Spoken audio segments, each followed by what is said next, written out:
And at this time, without further ado, Mr. Atkinson.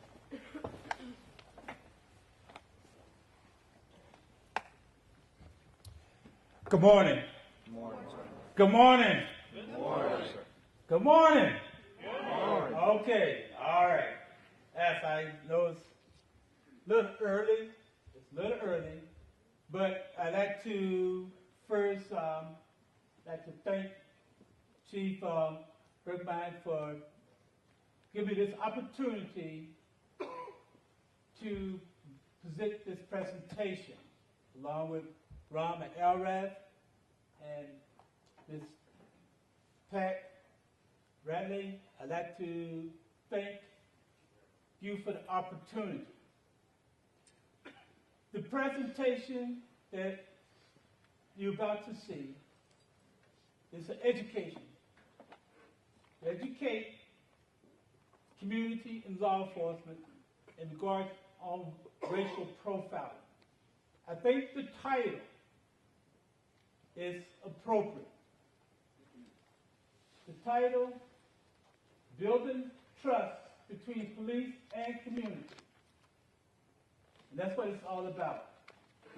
This presentation wasn't developed overnight.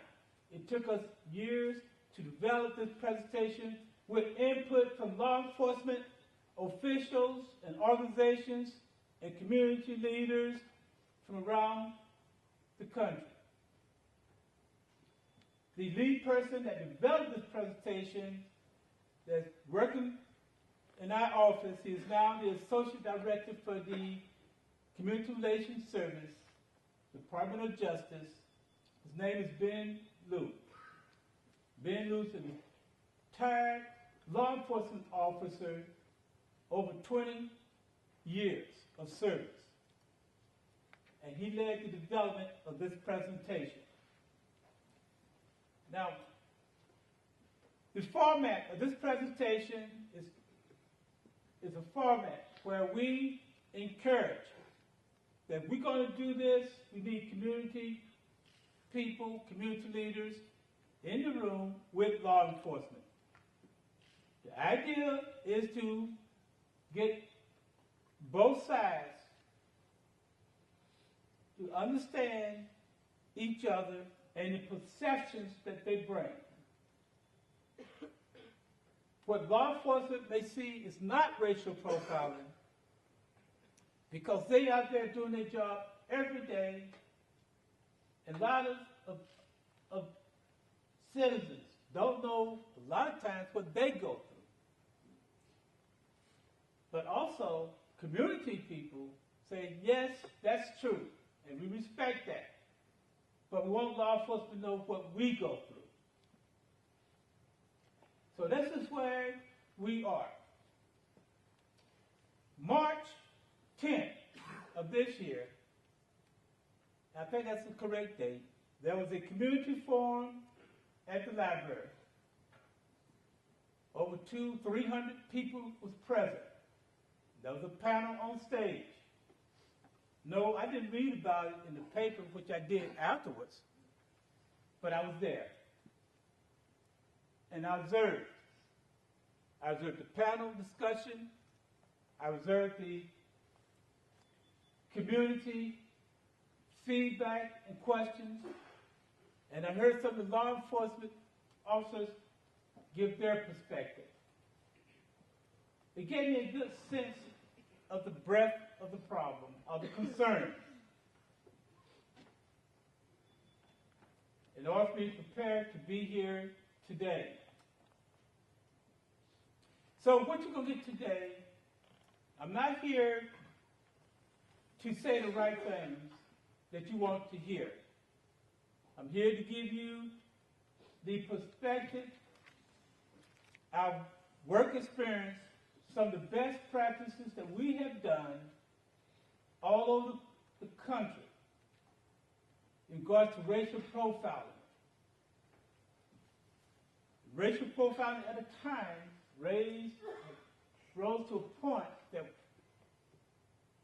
there was litigation by the federal government, by the Department of Justice, and some municipalities suffered.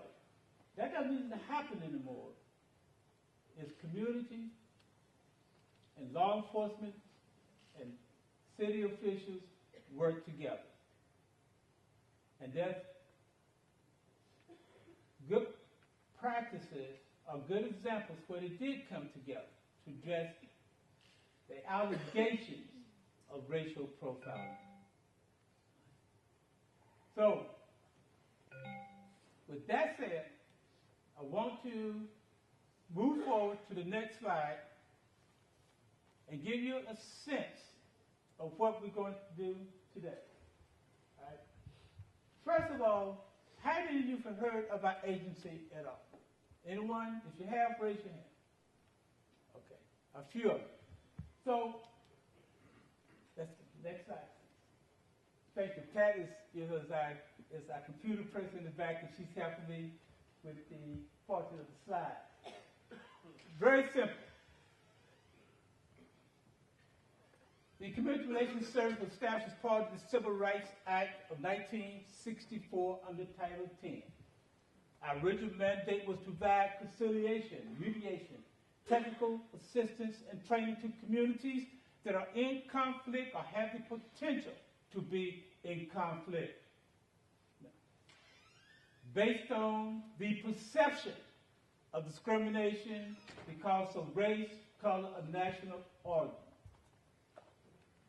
In October of 2009, the President signed the Hate Crime Prevention Act.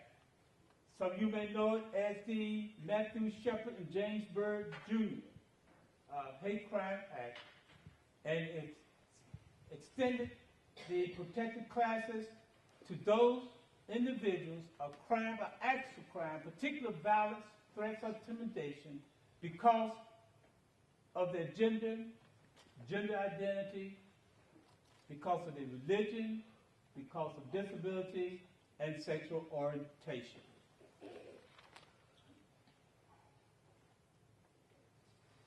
The most important piece of this particular mandate that Congress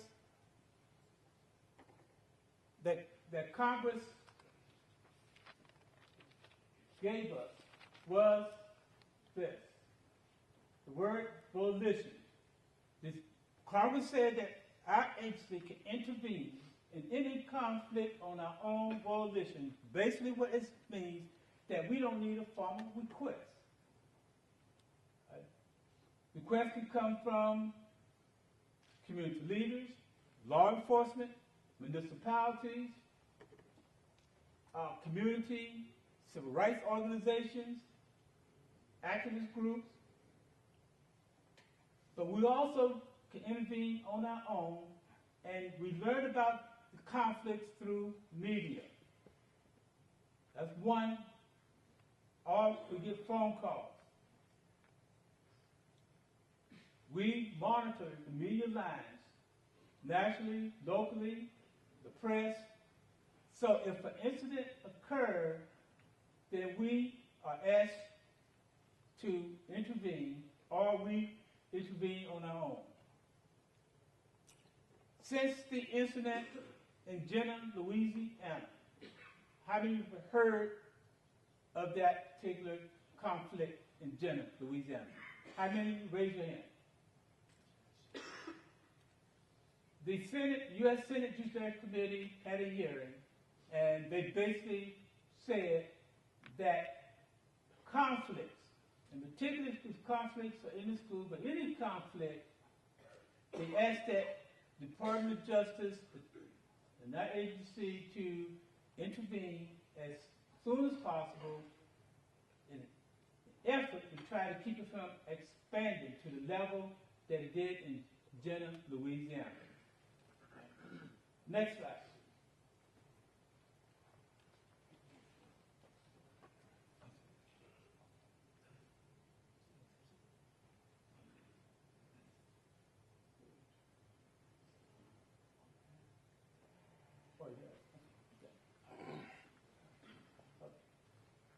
Just a quick note, this particular slide gives you an idea of we have the regions that we have. We have 10 regional offices. I work in the Southeast region. We have jurisdiction over 8 states. We have a field office in Miami, Florida. Yours truly assigned the states of South Carolina, Tennessee, Mississippi, and I do part of North Carolina and parts of Kentucky. And we have a large staff, about 3 people. Okay. So, here are the course objectives. And I can take a moment to just read them, because these are the 4 key objectives that we hope to accomplish today.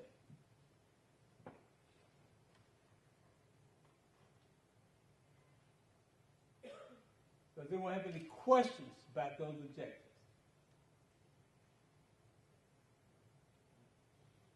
Now, how are we going to do this? In a moment, you're going to see a video. And the video is going to have about 5 scenarios. I want you to watch them very carefully. Some of those scenes you can relate to, both whether or not you're a community person, a civic leader, or law enforcement official. But the important piece of this training, I'm going to ask questions. I'm going to ask what law enforcement, what did you see in that video? And then I'm going to ask community people that's from the community, or non-law enforcement individuals in this room, what did you see in that video or in that particular scene? And I'd like for you to give your response.